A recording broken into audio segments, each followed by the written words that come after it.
right, well, welcome everybody. I'm going to get started. I'm sure people will trickle in, but I am so happy to have you here. My name is Montoya-Barthelemy. I'm a faculty with the University of New Mexico Preventive Medicine program, but I am trained in occupational medicine at the Health Partners program in the Twin Cities. Also a recovering surgeon. I see some familiar faces here, but honestly, I'm just really happy to be giving a session.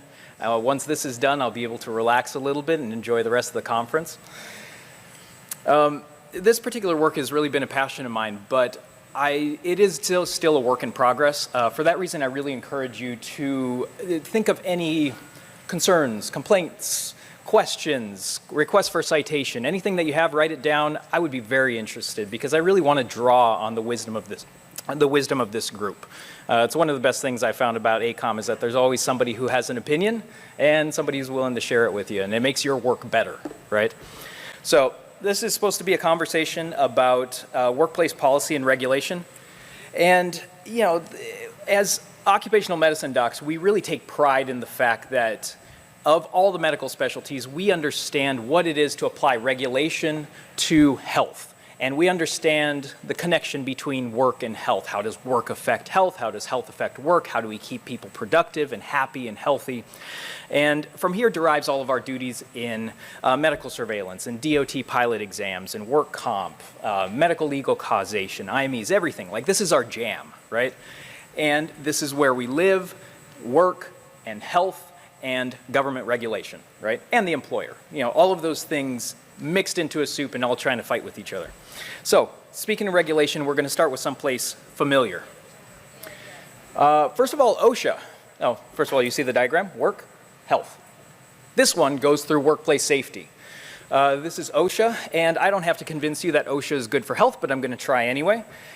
Since passage of OSHA in 1970, there's been decreased illnesses and exposures from regulated hazards. We know that.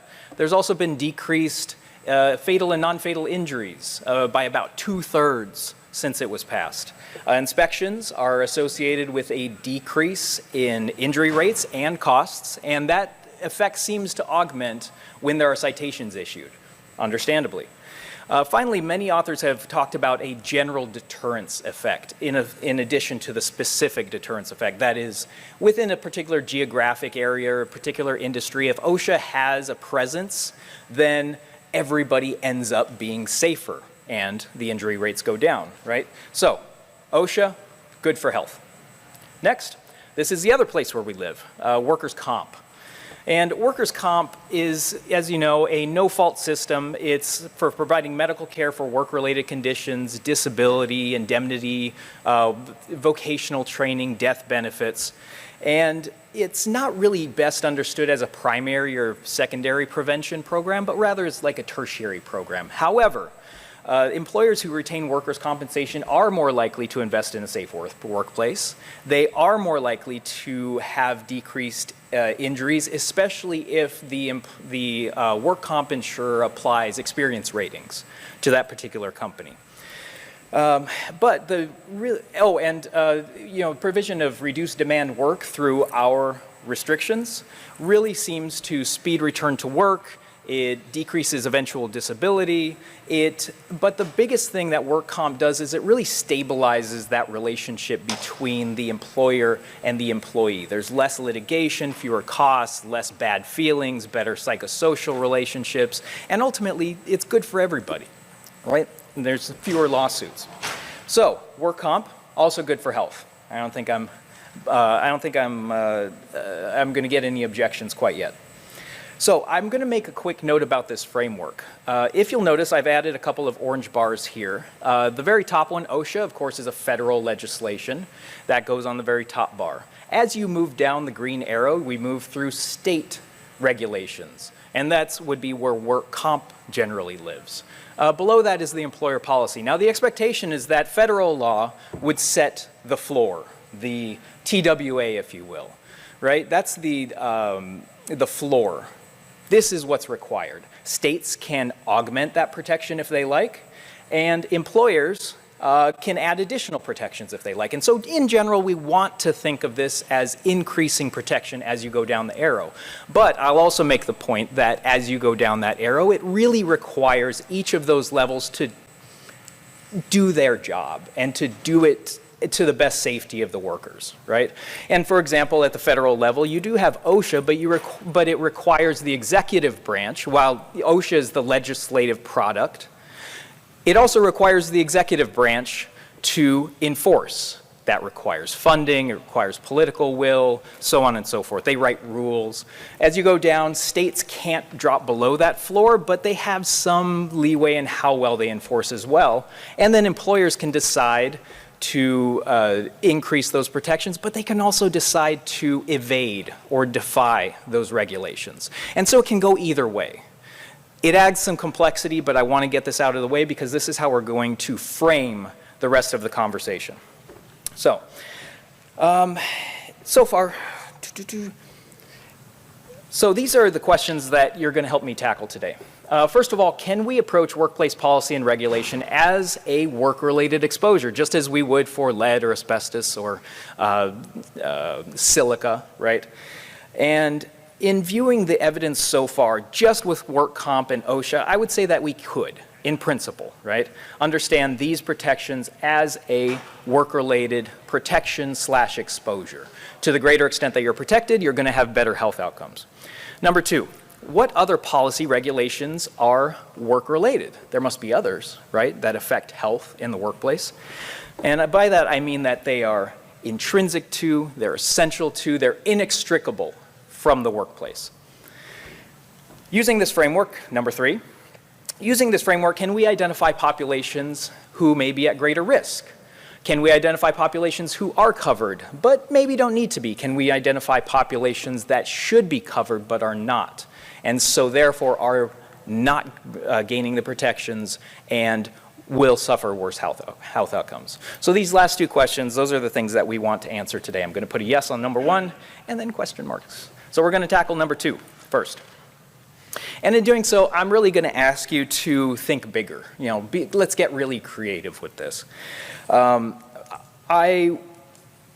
Let's just start here. Health effects. First of all, you know, let's start with food. This is one of the most fundamental things that we need as humans. Some would call these a social determinant of health, and so it is important to health, but let's prove that. Adults who eat a healthy diet live longer, have lower risk of obesity, heart disease, diabetes, certain cancers. This comes from the CDC. Healthy diet over the course of a working life, so that's over 20-year-olds, have a life expectancy, healthy diet, has a life expectancy that's 10 to 13 years longer than somebody who eats the typical Western diet. This is enormous. Food is incredibly important to health. Healthy food, access to healthy food.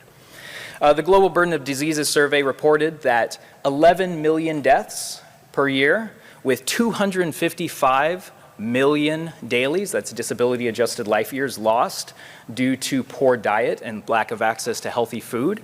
And, you know, by contrast, that is more than tobacco smoking. Diet is incredibly important. So I could go on and on. Good food, good for your health. Okay, next step. Now, so how do you access healthy food?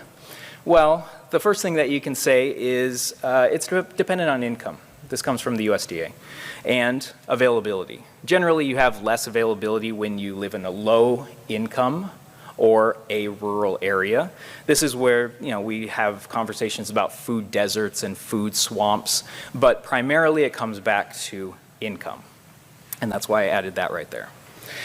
So hold that thought. Next, let's think of another social determinant of health. What else is incredibly important for human thriving? Let's talk about housing. So Office of Disease Prevention and Health Promotion, it's part of Healthy People 2030, reviews both housing and housing quality in their framework. First of all, do you have housing? And second of all, what's the quality of that housing? And this can be everything from mold to lead exposure to availability of heat and cooling, fire hazard, overcrowding, infectious disease, you know, all the things that make a good immediate living space. And there's the environment outside of that. That would be neighborhood factors, crime, violence, environmental contamination, and so on. This is an independent determinant of chronic disease and injury, is housing and housing quality. Now, on one extreme, you have none of that. Many of us live in houses that don't have lead exposure and don't have lack of access to heating and cooling and so on. On the other extreme is chronic homelessness, which leads to a multitude of adverse health outcomes and a life expectancy decrement of probably about 20 years. The average life expectancy is about 48 years with chronic homelessness. Obviously, housing, also incredibly important for health. Now, and conversely, there's evidence that providing housing improves health, decreases medical costs, and so on. So providing housing is a good idea. And from this comes that housing first model, right? So how do you get housing? Well, according to the National Homelessness Law Center, they cite the U.S. Conference of Mayors. The top reasons for housing insecurity, follow me, lack of affordable housing, income, unemployment, again, income, poverty, income, and low wages, in that order. So income, income, income, income leads to your ability to find good housing and good quality housing. So, 2 is a coincidence so far. Let's go for a trend. The next thing that we're going to talk about is education. So, good healthy life needs education. Education level shows a strong positive association with health and lower rates of just about any kind of disease that you can think of, right? An individual with a graduate education as compared to somebody with not a high school diploma has an increased life expectancy of 10 to 15 years. Again, enormous. Better health is generally explained by usually explained because somebody will have higher income, they'll have better housing quality, healthier food, more access to health insurance, so on and so forth. There are many, many reasons, and some of these we've talked about already. How do you access education? Well, it really depends on the neighborhood that you live in, and remember that property tax determines the quality of the schooling system. Effects of poverty, discrimination, bullying, again, in that order, most of them having to do with income. So here we go again. Income relates to food, housing, and education. Now we have a trend. So is any of this surprising? Not really, not really. And we have 3 things that generally define socioeconomic status. And of those 3, let's see, I think it was higher education, income, and social class are 3 of the most common. But within those, the criteria that have the greatest effect on mortality are wealth and recent income. So obviously this is an incredibly powerful social determinant of health. So powerful to the point that we control for it in most studies. We actually control it out of our results. Because, I don't know, maybe we just assume that income is as immutable as age or sex or something like that. But, we have to ask the question now, where does income come from? And, if you look at the statistics, out of tax filers in the United States, make sure I'm on the right slide, yep. Out of tax filers in the United States, 79% receive wages and salary. If you take retirement income out of that, that goes up to about 84%. So the vast majority of people receive their money, their income through wages and salary. And just to be clear, the reason why I frame it this way is because those people who are earning wages and salary do so because they have worked to gain skills, they spend time, they spend effort, the sweat of their brow in order to earn money. That's the exchange. Right? This is not somebody who earns income through passive means, through investments and dividends and that sort of thing. So income is work-related, certainly for those 84%. I would go as far as to say that it's absolutely inextricable from work is income. And we're talking about workers. I mean, honestly, let's be honest. The reason why I'm getting so deep into this is because we are the work doctors, right? We're not capital investment doctors. We're not passive income doctors. We're workers doctors. And so these are the people that we're talking about. Anyway, back to the through line. So and then we have to ask the third question. First of all, good for health? Yes. Second, related to work? Yes. Number 3, what is the regulation that dictates this? And in this case, the primary one is the Fair Labor Standards Act. You probably have heard of it. It was passed back in 1938, and it set a minimum wage and increased pay for overtime. Back when it was passed, this is just an oddity, the minimum wage is 25 cents an hour. Nowadays, strictly speaking, it's not that much higher. It was raised in 2009, and it's $7.25 an hour. So the question that we have to ask is, at a minimum floor, at the TWA, at the very top, is that enough to live on? Let's say that, I was talking to my financial advisor, and she's like, oh yeah, you know what, rent should constitute about 30% of your income. And I was like, all right, well, 30% of the income, but if you do the math, somebody who is working minimum wage jobs in the most affordable cities in the nation would have to work 3.5 full-time jobs in order to make rent for a 2-bedroom apartment. 3.5 jobs. I promise, even when I was in surgery residency, I did not work that hard, right? It's just not enough. And by another measure, fully 60% of people in the country live paycheck to paycheck. About 1 in 3, only 1 in 3 have cash on hand to cover a surprise or emergency $400 expense. And so that gives you an idea of where wealth is in this country. So once again, we return to the framework. Fair Labor Standards Act sets the floor, $7.25 an hour. States may increase that, right? Employers will increase that further, and that's why you and me earn doctor money. And that leads to our ability to buy food and housing and access education. The Fair Labor Standards Act also prohibited what they called oppressive child labor, and I hope we can get back to that, but in a moment. So let's continue. What other fundamental needs can we think of? What other social determinants of health? Well, how about health insurance? Oh, I said health care there. It's supposed to be health insurance. As described by the Healthy People 2030 and others, the most important determinant of health access is health insurance. And so that's really what we're talking about here. The other two factors are transportation and availability of healthcare services. Again, rural settings, low income settings tend to have less healthcare access. But number one, health insurance. Number two, transportation. Number three, availability of services. So, is it health related? Well, disparities in health insurance coverage are definitely shown in the literature to be associated with disparities in health. Health coverage is associated with improved access and health monitoring. And so, yeah, I mean, health insurance, health access leads to better health. But is it work related?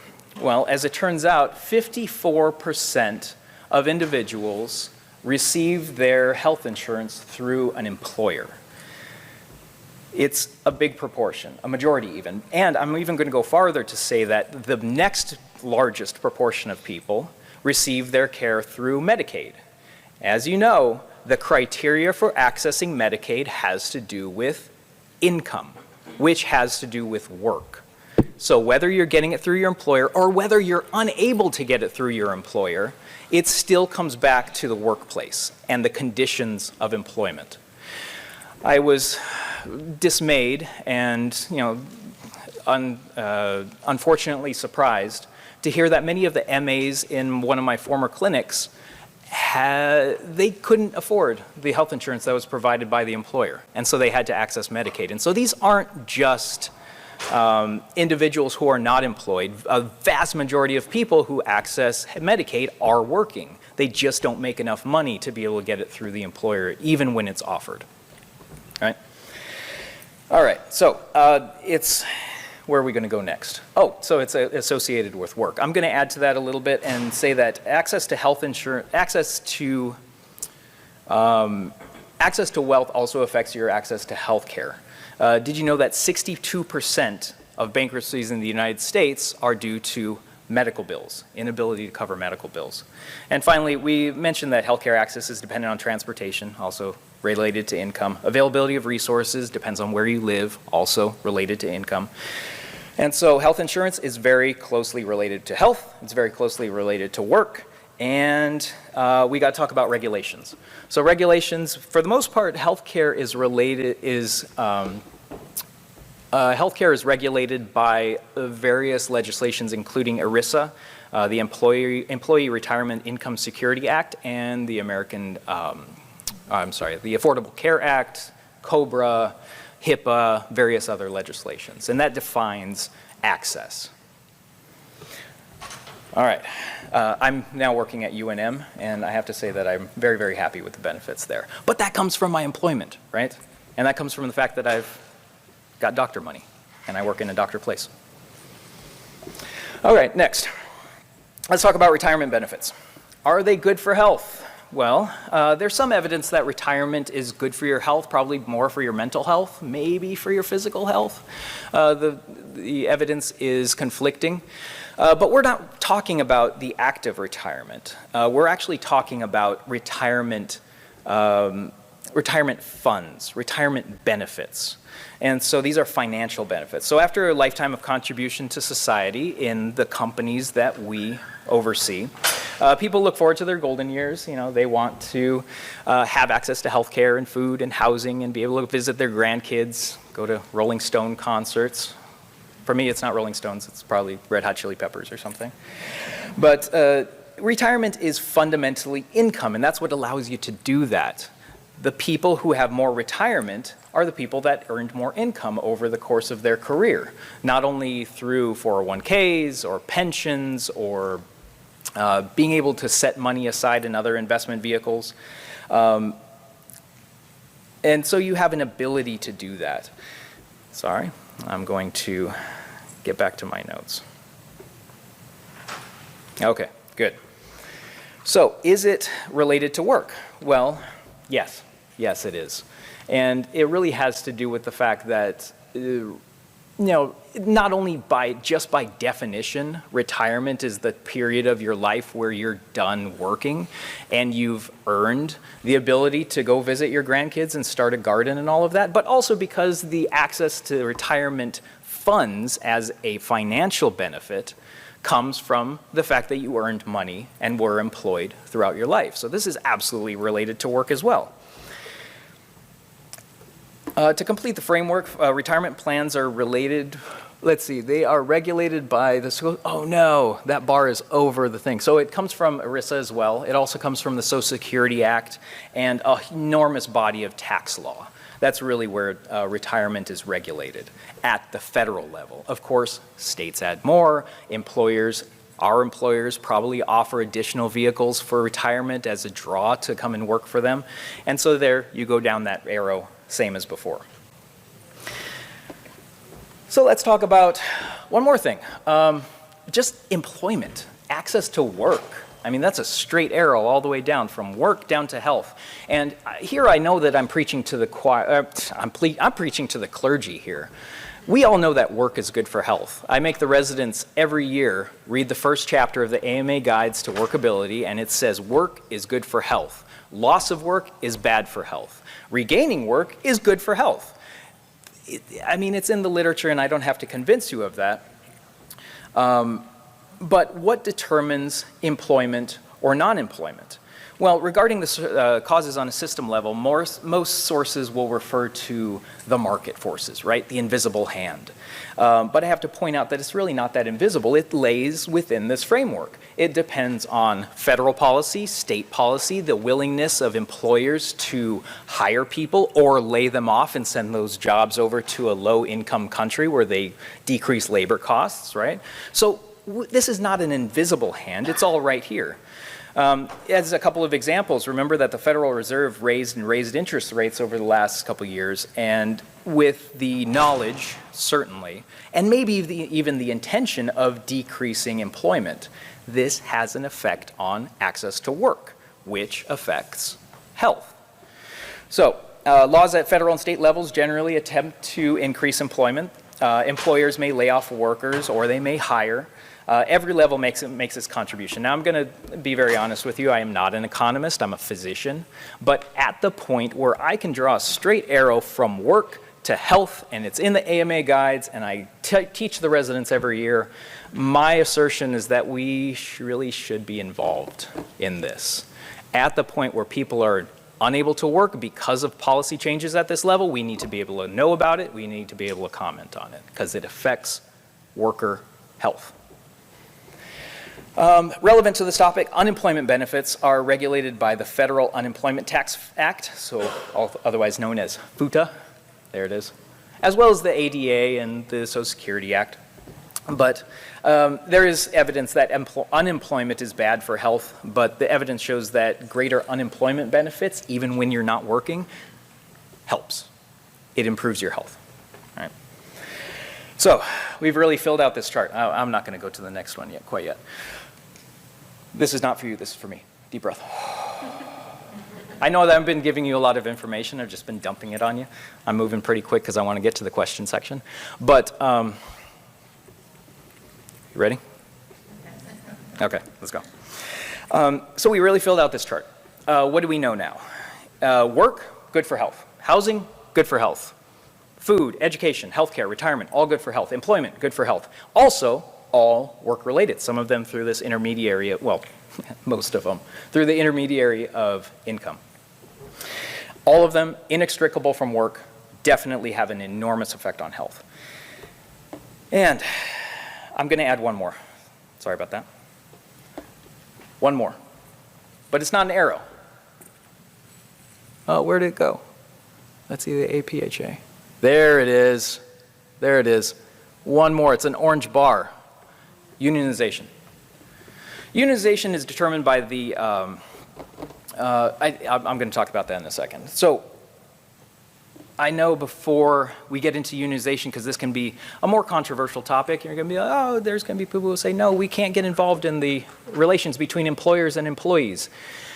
However, I'm going to make the point that unionization is good for health, and obviously it's related to the workplace. In fact, the health benefits are so large that the American Public Health Association has put out multiple position statements demonstrating basically a literature review of all the positive effects of unionization or access to unionization. And they advocate strongly for the ability of employees to join unions.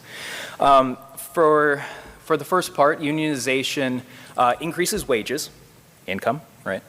It even increases wages for non-unionized workers in the same geographic area or in the same industry of a unionized employees. Furthermore, it leads to improved job security, autonomy, control over the workplace. It democratizes the workplace, and I don't know if you've ever tried to get your boss to do something, but your workplace is probably an autocracy, kind of like mine. My boss is right here. She's the king. She's the king right there. It democratizes the workplace to the point where workers have some control over it. And when it comes down to it, employee unions explicitly consider and address every one of these social determinants of health, whether it's income, work hours, access to health care, retirement, employment generally, unemployment benefits, control of workplace hazards, treatment for work-related conditions, unions address it. So, it's good for health, and it's related to the workplace. So, oh, and sorry, I was going to say that the governing legislation is the National Labor Relations Act. This was passed back in 1935, and it really defines and regulates that relationship between employee unions and employers. Now, I think we're doing pretty well. I mean, so far we've answered question number one. So far we've answered question number one, can we approach workplace policy and regulation as a work-related exposure? I would say yes. I mean, not only do we have OSHA and work comp, or I'm sorry, OSHA and work comp, but we have all of these other factors as well, and each one of them seems to have an effect on work, generally positive. Number two, are there other policy regulations? Sorry, I already answered that. Yes, there are other policy and regulations that do the same thing. They are intrinsic to, they're essential to, they're inextricable from the workplace, and they do have an effect on health. Now, question number three, can we identify worker populations who may be at increased risk from lack of coverage? Generally lack of coverage, because we're assuming that these are generally a positive effect on health, right? So I'm going to put a provisional yes on each one of these. Yes. Number 2. Wait, where's number 2? Ah, there it is. And number 3. Yes. Yes, yes, and yes. But that one gets an asterisk because we're going to talk about it now. So we're going to look at this from 2 perspectives. First of all, we're going to look at individual, remember which direction we're going. First of all, we're going to look at individual protections, usually dictated by the federal level legislation. Now, this might be ACA, or it might be the National Labor Relations Act, it might be the Federal Labor Standards Act, OSHA, so on and so forth. And we're going to give examples. Number 2, we're going to look at individual worker populations and see how those individual worker populations may be covered or uncovered by a variety of different protections. And the implicit question is here, does it make sense? Obviously, I'm a doctor. I don't have to be protected from silica because I'm not sawing concrete in my clinic. It doesn't make sense for me to have certain protections. Is that the case here? Are there worker populations, discrete, go back to your public health, right? Discrete, identifiable, preventable exposures from lack of protection from these regulations and policies who would benefit and should benefit from them, right? Okay, so let's go. Number 1, let's go back to the beginning, OSHA. Let's see if that pops up. There it is. Okay, so here's an example. As of 2023, construction workers in Texas are no longer entitled to water breaks. There are similar legislations here in Florida. I believe one of them was passed, which, as opposed to preventing it, says local jurisdictions can't pass protections for water breaks for construction workers. What? Do you know how hot it is on top of a roof in Florida or Texas? Does it make sense that construction workers can't have water breaks? And what it essentially does, you see the red box, what it essentially does is OSHA does not protect, right? The state is not protecting or actively preventing protection, and the employer can decide to do whatever they want. They can still give water breaks, but they don't have to. And so does it make sense? And what are the health effects? People die in fields in California because they haven't had water breaks. Over the last several years, they've actually gotten legislation to help push that along and provide water breaks. But it's still dependent on the employer to follow it. Another example. Black lung was nearly eradicated in the 1990s, but in 2018, they found a cluster which came from the early 2010s of black lung. Hundreds of patients. And as you know, the latency between exposure and progressive, help me out, progressive fibrosis, pulmonary fibrosis, is years. And so this hadn't been happening for a while. And so where is the fault here? Because MSHA hasn't changed, obviously. The federal level hasn't changed. Maybe enforcement has changed. Maybe the legislation hasn't changed, but the executive enforcement hasn't changed. Maybe there are judicial opinions which weakened the ability of the Mine Safety Administration to apply these regulations. And then there's the possibility that employers were just not protecting their people the way that they should. I'm not here to answer that question. I'm just here to pose it based on this framework. Another example. All right. Next, let's move on to work comp. Thank you for the really dramatic picture here. But the fact is, in 2015, ProPublica released a report demonstrating that work comp insurers were paying out at the lowest rate for work-related conditions since the 1970s. Why? Well, across many states, remember this is a state level protection. New laws cut medical and disability benefits, reduced coverage durations, limited employers who had to carry work comp, provided increasing control to insurers to decline or to, dictate treatment. That's on the state level. And as you know, some employers, so that's at the state level, and as you know, some employers are really aggressive about keeping their work comp costs low, and granted, many of them do that by improving safety, awesome, or by evading regulation. We know who those companies are. Yeah, we know who those companies are. And some of them are more aggressive about it, but the fact is that's at the employer level. So at multiple levels here, we end up with a worker population, perhaps discrete worker populations, who are less protected. And what does that do for health, for this work-related exposure? Next. Fair Labor Standards Act.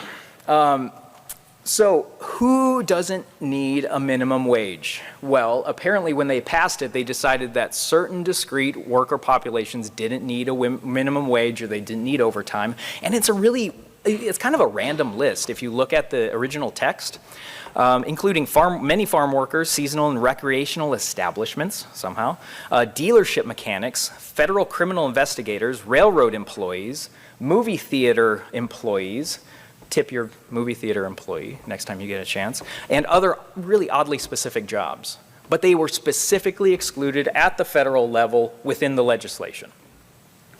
We also have to talk about wage theft, and this is an employer level effect.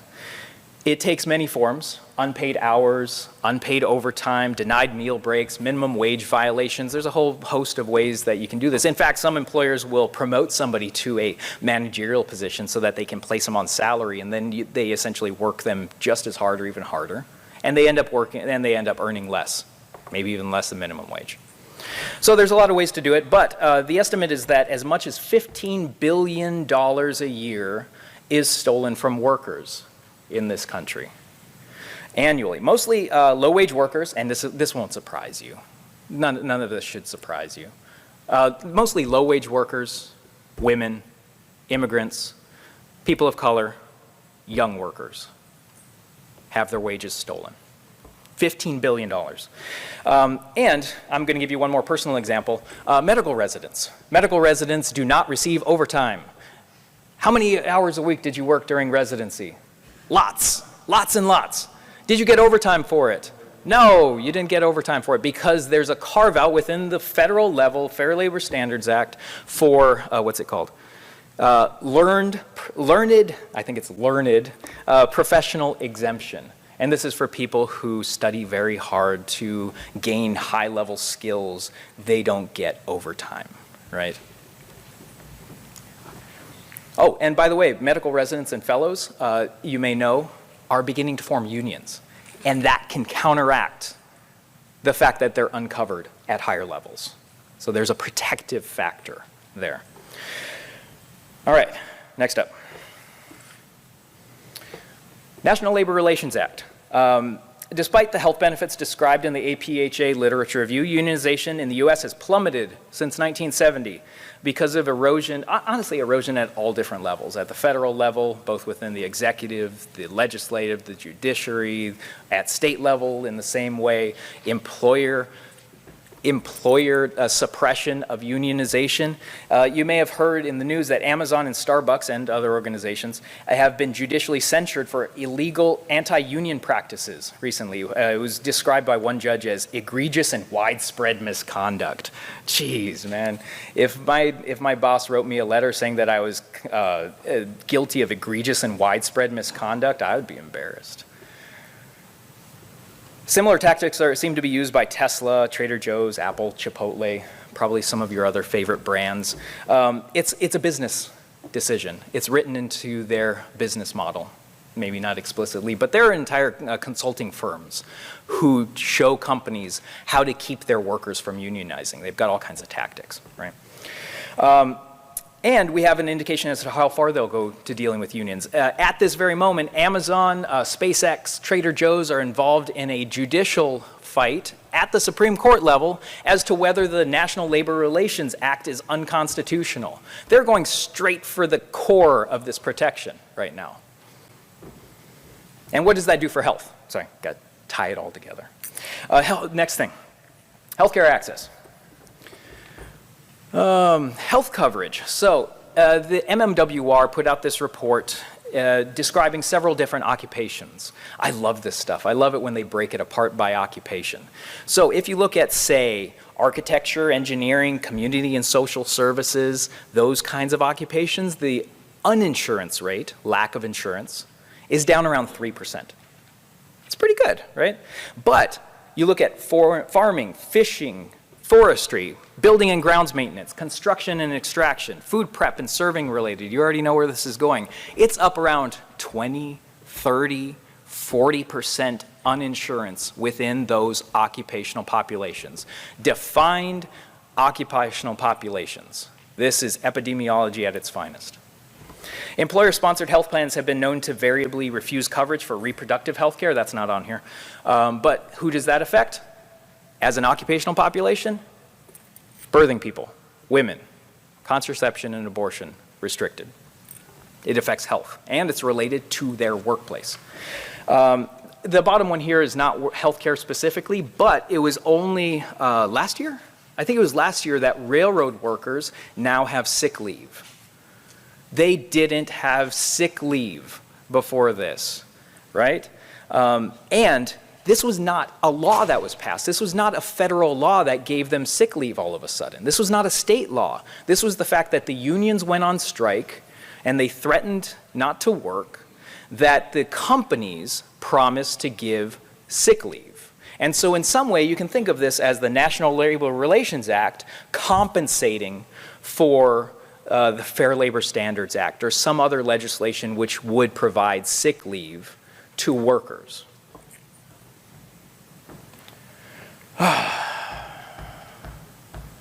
So those are several different protections, examples. Oh, obviously, there are an absolute multitude of examples that we could talk about. But we're going to shift gears here, and we're going to talk about specific occupational populations. Now, as we do this, think about what could have possibly gone on in history that would mean that these specific occupational populations just didn't get covered. Think about it that way. I'm not going to answer it for you, but as we go through these populations, you might have some ideas. First one is farm workers. They're generally excluded from overtime pay. They lack various other benefits. They're paid, sometimes they're paid piecework. You've heard about piecework. You get $1.50 for a bushel of apples or something, but it's paid by the basket, by the work that's done, which sometimes lead to them being paid less than minimum wage. As a result, 30% of farm workers have family incomes below the federal poverty level. 30% of families are below the federal poverty level. They're prohibited from organizing under the National Labor Relations Act. They said, nah, you don't get to organize. They're poorly covered by OSHA, we all know that. And I got to ask the question, how does that make sense? Because agriculture, as we know, is one of the most dangerous occupations in the country. And so it doesn't make sense for them to be uncovered by OSHA. It also doesn't make sense for them to work as hard as they do and still be in poverty. Agriculture, and I'm going to take a little sidetrack over to housing. Often agricultural workers are provided on-site housing because they got to be there, right? They got to be at the farm. Occasionally this is subsidized by the federal government, and that's only for H-2A workers, but that only about 10% of agricultural workers are H-2A workers. The rest of them generally pay back to the farm housing costs. The rent is subtracted from their wages, and so you can see lots of examples of inflated housing prices, poor living conditions. It is very common, especially since they can't organize, right? Next one, domestic workers. Domestic workers are excluded from overtime pay under the Fair Labor Standards Act. They are also excluded from sexual harassment protections. What? How does that make sense? And occasionally from minimum wage, depending on where exactly they work. They're also prohibited from unionizing. So you can see a trend here. I'm going to give you a little hint. Who works agriculture? Who worked agriculture when these laws were passed? Who works them now? Right? So that's domestic workers. Next, this is my favorite, incarcerated workers. If you know me, you know that I've done a little bit of work on this. Incarcerated workers are incarcerated. Let me put it a different way. There are lots and lots of people in prison and jails who do work in this country. And it's not just stamping license plates or mopping floors. They do that. But it's also other levels of manufacturing, telemarketing, they run dairy farms, they do agriculture, they do welding.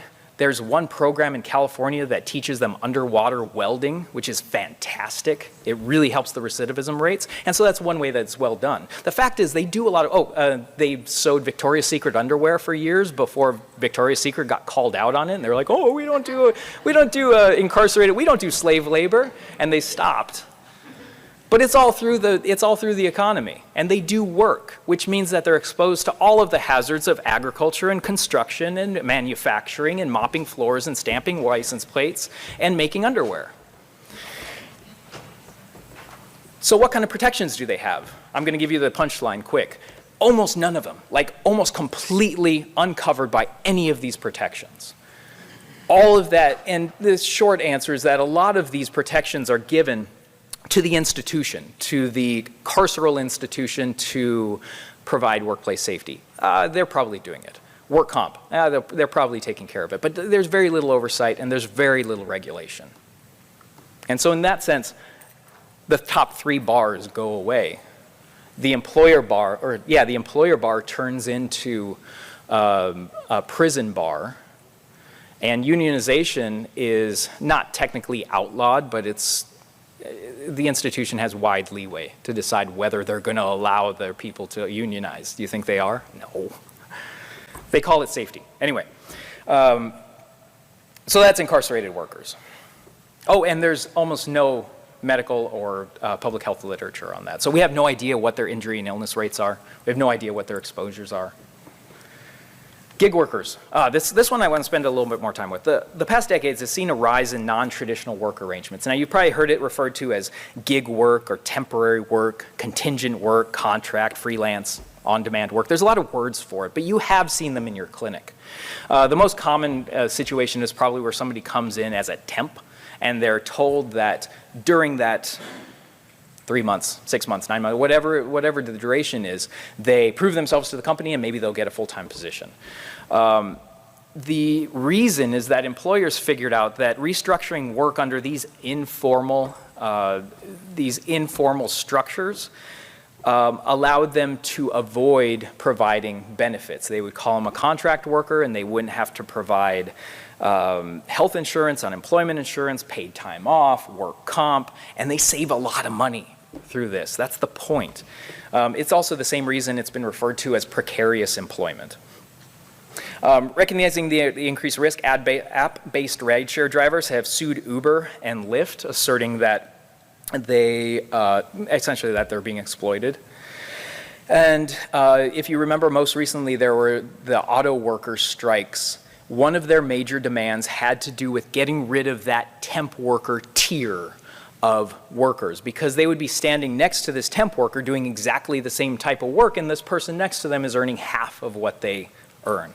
And the fact is, when this person is earning half, it's going to make me less likely to buck management, because I don't want to be a temp worker.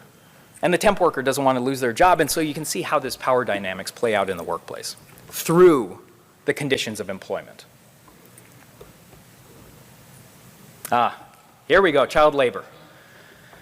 So I've often made the joke that if we're seeing children in our clinic, then something's wrong. It's not where I got into occupational medicine. I'm not good at dealing with kids, but it's getting less funny, honestly, nowadays. Because in the past 2 years, even though the Fair Labor Standards Act prohibited what it called oppressive child labor, many states have introduced or passed legislation permitting children to work in more hazardous occupations for longer hours, sometimes for less than minimum wage, and providing legal immunity for employers. I think that's happened in Florida.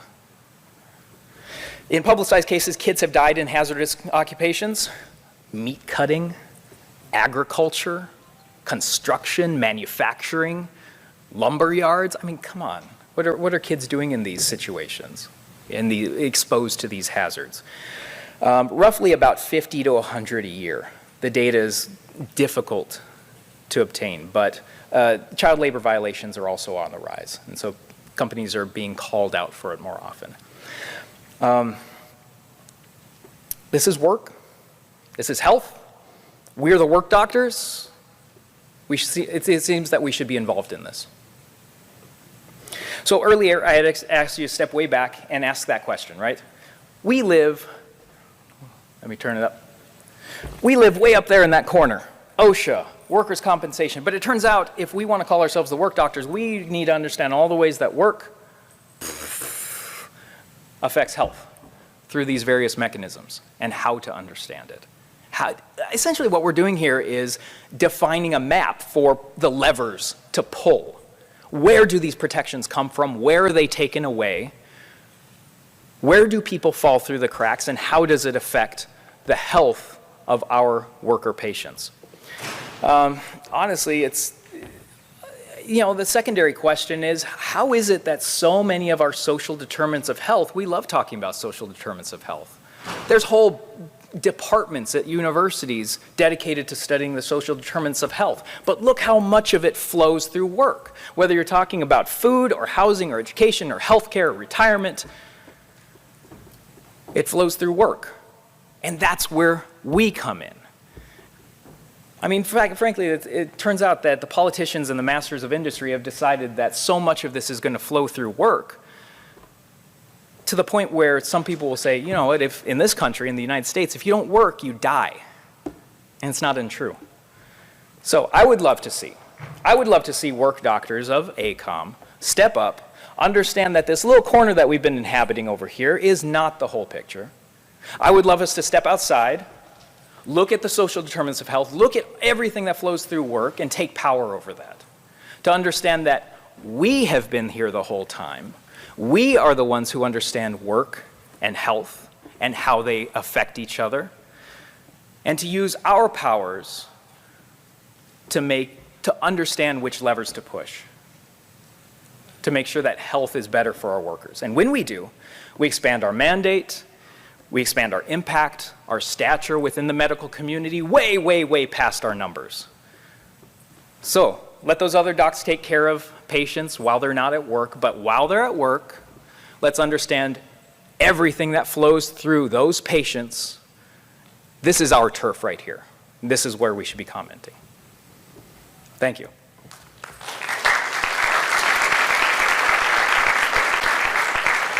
And we do have some time. I would love to hear any questions, any thoughts. What does this bring up for you? Did you write it down? Ashley. Ashley has a question. What you got? Thank you, Dr. Montoya. He was my residency director. And okay, I did have a question about the housekeepers and when this OSHA protections were excluded specifically, just because I thought that was interesting and I didn't know about that, and the sexual harassment stuff. Okay, so domestic workers specifically, we talked about overtime pay, minimum wage. Those things would have come from the Fair Labor Standards Act. That was 1935. Sexual harassment protections came through the Americans with Disabilities Act, or is it the Civil Rights Act? It's through the Civil Rights Act. I don't even know. It's Civil Rights Act? I don't know how strong that is, because they were specifically excluded during those seminal legislations. And then the last one is unionizing, which would have been the National Labor Relations Act. And the majority of them were basically migrant workers who could not pretty much speak English, right, and stand up for themselves. At the time that it was passed in the early 1900s, largely black women. Okay, that's largely the start, and then it became and more. Yeah, and it hasn't. Yeah, you could say that it hasn't changed, because the people who occupy those occupations now still brown and black women. Yeah. Okay. Thank you. Thank you. And you don't have to get up to the microphone. Ed, any other questions? Any other thoughts? Objections? Yes. Yeah, great presentation, Andre. What do you think about the 22 states that are under federal OSHA jurisdiction that have no protection for public sector workers? Now, I know New Mexico is a state plan state, but what can we do to get the same protection for these other 22 states? You are absolutely right. That's one level of nuance that we can add to this framework, because that arrow doesn't always go through the state level. Where you go through OSHA, they're just depending on federal OSHA. having a deep knowledge of any particular state, you would have to assume that federal OSHA taking on something that the state OSHA could take on, perhaps you're losing people, perhaps people are falling through the cracks. There are certainly not additional protections that state OSHA might provide. I know in Minnesota, New Mexico, with places where I practiced, there are additional protections on top of what OSHA mandates, but in those cases, maybe a little bit less. And again, you bring up the point that this is us asking the question. I don't have an answer for you, certainly, but within this framework, yeah, absolutely. It'll be different for different occupational populations, in this case, defined by state. Excellent presentation. I wanted to take the framework of your presentation and apply it to a new framework, which I'm sure me and a lot of colleagues here have experienced from COVID till present, and that is the transition to virtual. Ah. And then also this hybrid concept that's developed as well. Has there been any literature discussing, the integration of these policies or interventions that you can discuss about this transition? Because I've seen a lot of these policies, and I'm scratching my head. I know my colleagues are just about the application, etc. Just want to Yeah. So I think what you're asking is, specifically in the context of COVID, there have been legislations that may have provided or even prohibited or, restricted, let's say, the ability to engage in remote work for appropriate industries or appropriate jobs. I haven't looked at that specifically, but you're right, it is relevant. What little I know is that the literature that tries to demonstrate a health benefit to remote work actually shows that mental health specifically suffers more for somebody who is engaged in remote work as opposed to going into the office. And that makes sense. I mean, you're disconnected from your community, you're alienated from your workplace and from the work that you do and your coworkers. But it may be good for your physical health just in the fact that you're not driving on the roads and getting in car accidents. Car accidents went way down during COVID because everybody was working at home, right? As far as, a conceptual question within this context, I would say that first point of decreased mental health as a result of providing what we assume would be an extra protection may actually be bad for health, which is fine. Within this context, as at the beginning, remember, each of these protections flows through and it has an effect. In general, these protections have a positive effect on health according to the literature, but they might not always.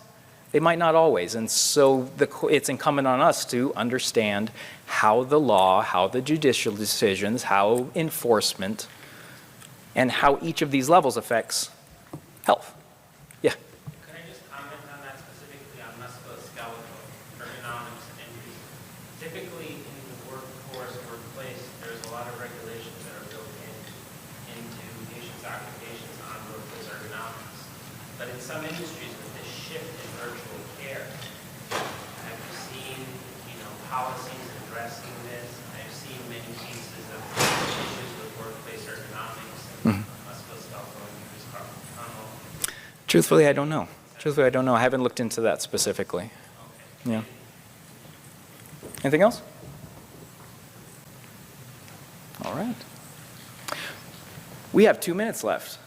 Welcome to take off. I'm going to stick around for a little bit, but I'd love to chat with you. Come up and talk later.